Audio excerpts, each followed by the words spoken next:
Bonjour, aujourd'hui nous allons vous présenter le cyclone Génie qui passa sur la Réunion le 28 février 1962.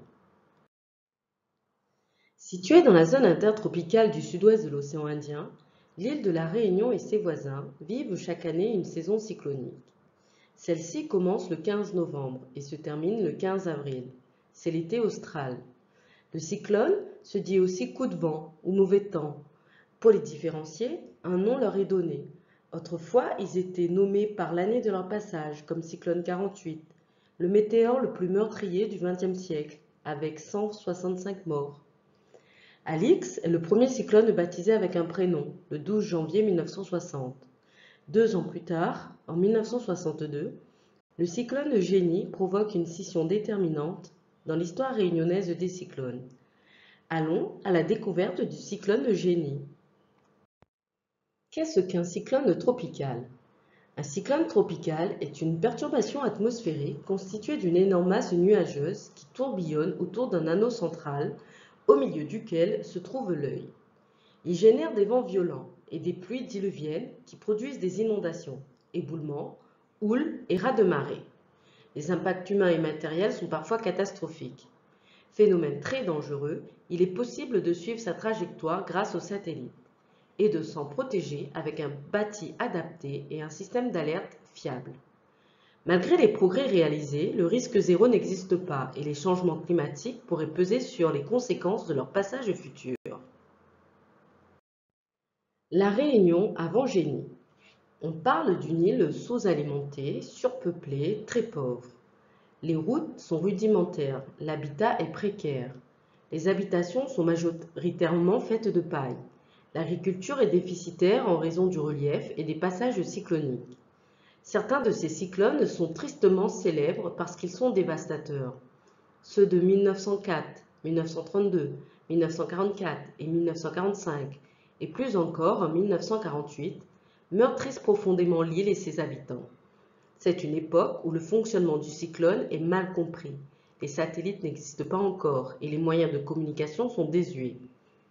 Dans ce contexte fragile de vulnérabilité, les cyclones sont donc fortement appréhendés par la population réunionnaise. Génie met fin à l'habitat fragile. Le 28 février 1962, Génie frappe vite et fort. Un puissant raz-de-marée détruit un village entier dans la zone de Saint-Benoît.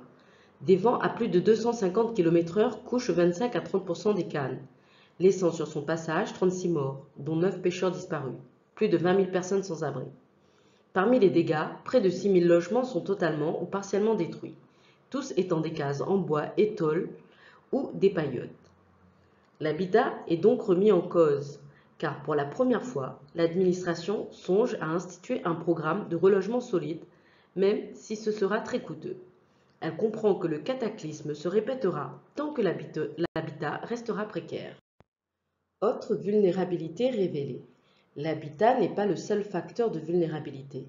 Les édifices administratifs, les bâtiments religieux, les réseaux routiers, le chemin de fer ou de communication sont peu résistants aux cyclones, à l'exemple du pylône de Radio Saint-Denis qui avait déjà chu en 1948. Des systèmes de prévision et d'alerte insuffisants. Le passage du cyclone Génie révèle 1. L'insuffisance des moyens de prévision, 2. L'insuffisance du système de prévention, car l'alerte est déclenchée tardivement, 3. La faiblesse de la communication avec le public. En 1962, la télévision n'existe pas sur l'île. Peu de Réunionnais possèdent la radio ou savent lire les informations. De plus, le tambour et les sirènes d'alerte n'atteignent pas tous les lieux habités pour prévenir les habitants d'une menace imminente. Le cyclone Génie surprend la population par sa rapidité et sa violence.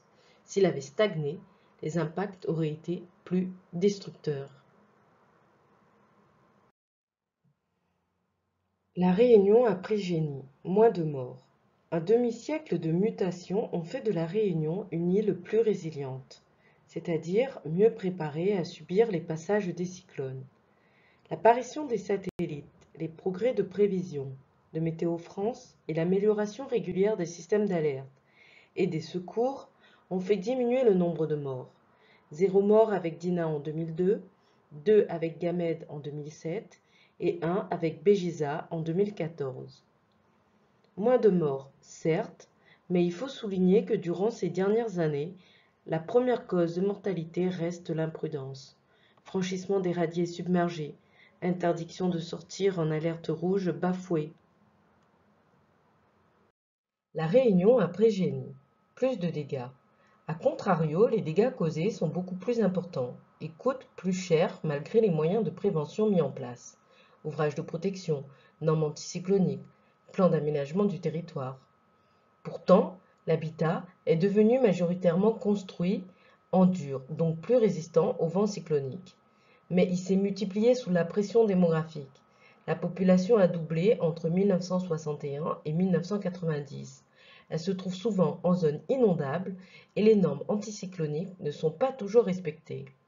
Les réseaux électriques, téléphoniques, d'eau, les infrastructures et les équipements publics qui se sont développés alourdissent la facture. Conclusion. Les faiblesses de l'urbanisme, des communications, des prévisions et des secours sont mises à jour au fur et à mesure du passage des cyclones. Elles permettent aux sociétés de réagir et de mieux se préparer en attendant le prochain.